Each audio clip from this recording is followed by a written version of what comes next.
Hello everyone and welcome back to a very exciting chess game by Wilhelm Steinitz once again. So in this chess game Steinitz had the white pieces and his opponent was a chess player from the Montreal chess club, William Hall. And this chess game was played in 1893 in Montreal, Canada, in the Montreal Chess Club. So this was a knight-odds chess game. You can see Steinitz surrendered one of his knights on b1.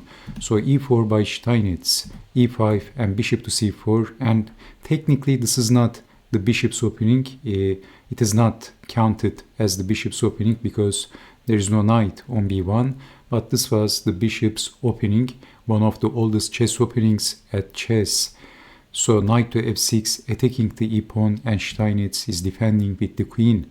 d3 was common, but this was an odds chess game, so Steinitz is improvising a little bit maybe.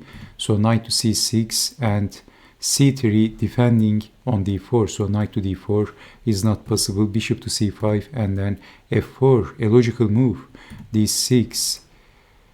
So if capturing the pawn, then d4, and white is getting a very strong center.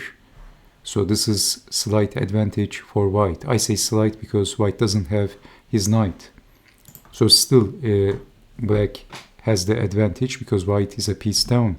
But f4, d6, knight to f3, and black castled. d3, so liberating the bishop, bishop to e6, bishop to b5. Of course, this was also logical, so Steinitz is not quickly exchanging his pieces because he's playing with the knight odds. So queen to e7, developing the queen, and here comes a very important move.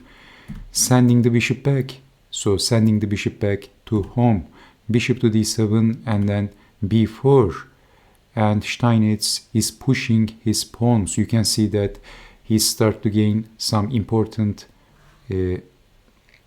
space with his pawns, so he's executing these pawn moves at the perfect time. So bishop to b6, defending the bishop, and then bishop to c4, winning the control of the light diagonal. So after sending the bishop back, and then h6, not allowing bishop to g5, but here comes a4, another pawn move by Wilhelm Steinitz. He is squeezing his opponent with his pawns. So a6, of course, not allowing a5 and trapping the bishop and winning.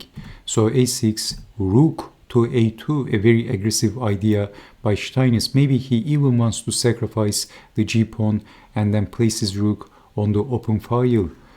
Maybe after bishop to e3, maybe that was his idea. And then here comes a weak move by William Hall. Knight to h7. I put question mark next to this move because this is allowing white to push the pawn g4 and full steam ahead. So king to h8, moving the king and unpinning the f-pawn, but then h4, pawn storm. So this is known as the pawn storm. As you can see, h4, g4, f5.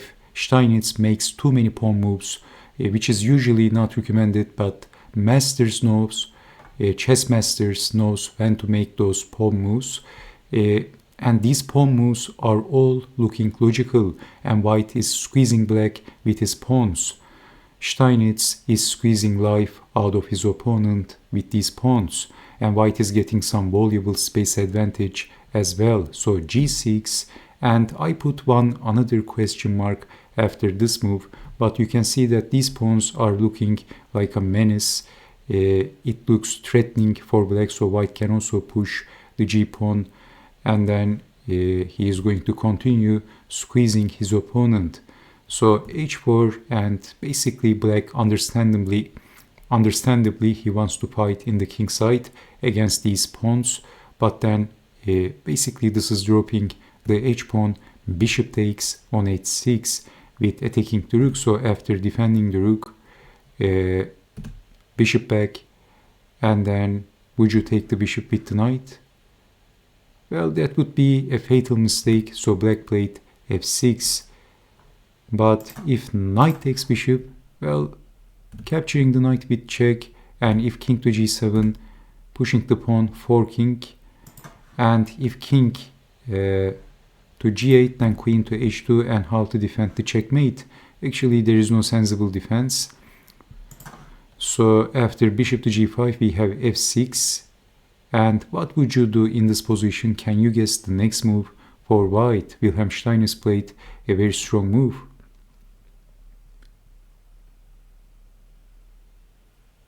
Okay, f takes on g6. Did you see this move? Actually, this is giving some important advantage for white. So after capturing the bishop, by the way, if knight to f8, then bishop to f7, and this doesn't look very good for black.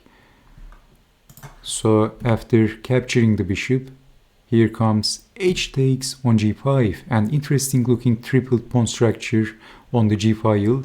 A rare picture, but black is now in deep trouble. It doesn't look very good for white, but you can see that this knight is pinned and the h file is looking menacing. The rook is open and aiming the knight. So maybe rook takes knight, queen takes, pawn takes, and black is losing the queen. So black loved his queen way too much, even more than his king. So moving the queen, but he forgot about the king. He forgot about the checkmate. Here comes rook takes on h7, checkmate, landing the final knockout punch, a brutal checkmate. A very beautiful chess game by Wilhelm Steinitz, and it was a very nice example of the pawn storm at chess. So this William Hall, he played, even though he played very bad against Steinitz, he actually defeated Harry Nelson Pillsbury in a blindfolded chess simul 10 years later after this chess game, only for the record. So thanks for watching, stay safe, and bye bye.